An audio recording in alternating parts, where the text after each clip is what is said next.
झारखंड में अतिक्रमण के खिलाफ अब सिर्फ अभियान नहीं बल्कि कानून की सीधी सख्ती देखने को मिल रही है। हम आपको बता दें, झारखंड हाई कोर्ट ने जलाशयों, नदियों और डैम के कैचमेंट एरिया में हुए अतिक्रमण को लेकर बेहद सख्त रुख अपनाया है। कोर्ट ने साफ शब्दों में कहा कि अवैध निर्माण को किसी भी हाल में संरक्षण नहीं दिया जा सकता, चाहे उसके पीछे कितने ही कागज क्यों ना दिखाए जाएं। चलिए पूरा मामला आपको विस्तार से बताते हैं।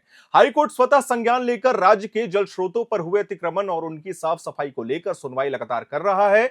इसी सुनवाई के दौरान कोर्ट ने राज्य पुलिस को निर्देश दिया है कि ऐसे मामलों में अनिवार्य रूप से एफआईआर दर्ज की जाए और पूरे मामले की जांच एंटी करप्शन ब्यूरो यानी एसीबी की निगरानी में ही होनी चाहिए। कोर्ट ने यह भी कहा कि जिन अधिकारियों की भूमिका अतिक्रमण को बढ़ावा देने में सामने आएगी, उनके खिलाफ विभागीय कार्रवाई भी जल्द से जल्द शुरू की जाएगी।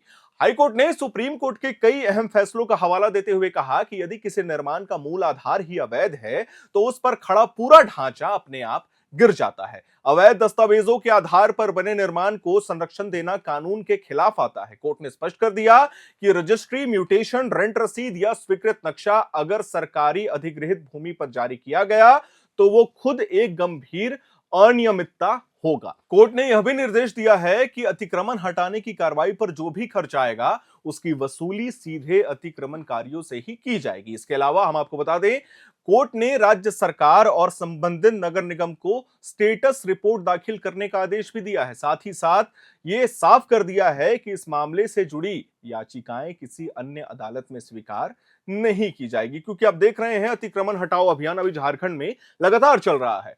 हाईकोर्ट यह आदेश पूर्व चीफ जस्टिस तरलोक सिंह चौहान की अध्यक्षता वाली खंडपीठ ने 7 जनवरी को पारित किया। हम आपको बता दें, मामला धुरवा डैम के कैचमेंट एरिया में बने 3 मंजिला भवन से जुड़ा था। भवन मालिक ने कोर्ट में हस्तक्षेप याचिका दायर कर दावा किया कि उनसे registry, sale deed, mutation, rent रसीद और स्वीकृत नक्शे के आधार पर निर्माण कराया गया है। लेकिन राज्य सरकार ने कोर्ट को बताया कि यह जमीन वर्ष 1958 में ही भूमि अधिग्रहण के तहत सरकार के कब्जे में आ चुकी थी और साफ तौर पर डैम के कैचमेंट एरिया में ही आती है। कोर्ट ने भवन मालिक की दलीलों को खारिज करते हुए उनकी याचिका नामंजूर कर दी है। इसी तरह से हम आपको बता दें, हरमू नदी के कैचमेंट एरिया में बसे डोरंडा के रिसालदार नगर में निवासियों को भी हाईकोर्ट से कई राहत नहीं मिली है। याचिकाकर्ताओं ने कोर्ट के सामने 30 से 35 वर्षों से वहां रहने का तर्क दिया, लेकिन उन्होंने खुद यह स्वीकार किया है कि उनके मकान हरमू नदी के कैचमेंट एरिया में है।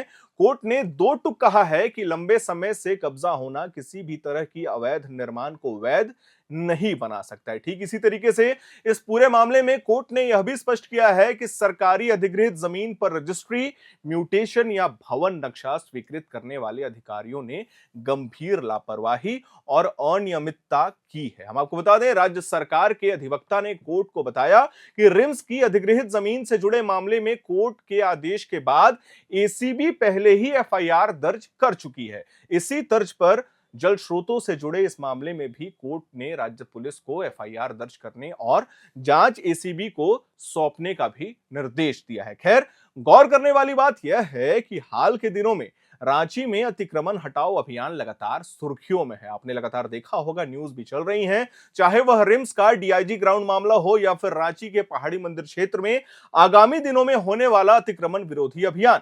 लेकिन नगर निगम ने कोर्ट के आदेश पर 2 दिनों में अतिक्रमण खाली करने का निर्देश दिया है। यानी हर जगह प्रशासन हाईकोर्ट के सख्त रवैये के बाद कार्रवाई करने को मजबूर है। अब हाईकोर्ट के इस सख्त आदेश के बाद यह साफ हो गया है कि जल स्रोतों के आसपास अतिक्रमण करने वालों के लिए आगे का रास्ता और भी कठिन होने वाला है आने वाले दिनों में, क्योंकि कोर्ट ने यह स्पष्ट कर दिया है। कोर्ट ने यह भी संदेश दिया है कि विकास के नाम पर जल स्रोतों से छेड़छाड़ किसी भी सूरत में बर्दाश्त नहीं की जाएगी। झारखंड में डैम, तालाब और नदियां सिर्फ जमीन का टुकड़ा नहीं है बल्कि पूरे शहर की जीवन रेखा होती हैं। अगर इन्हें अतिक्रमण से नहीं बचाया गया तो आने वाले समय में इसका खामियाजा पूरे समाज को कहीं ना कहीं भुगतना पड़ सकता है। हम आपको बता दें, हाई कोर्ट के इस आदेश को झारखंड के अतिक्रमण के खिलाफ अब तक का सबसे सख्त और निर्णायक कदम माना जा रहा है। अब देखने वाली बात यह होगी कि राज्य सरकार और प्रशासन इस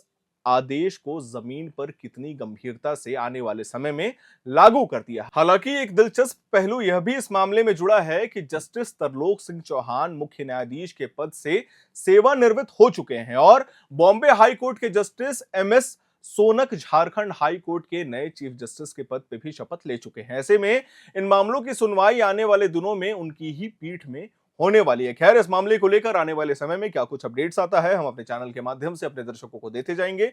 वीडियो को लाइक करें, शेयर करें, हमारे चैनल को सब्सक्राइब करें। कैमरे के पीछे मौजूद है मेरी सहयोगी सुमन, मेरा नाम है हर्षित और आप देख रहे हैं एयर नाउ।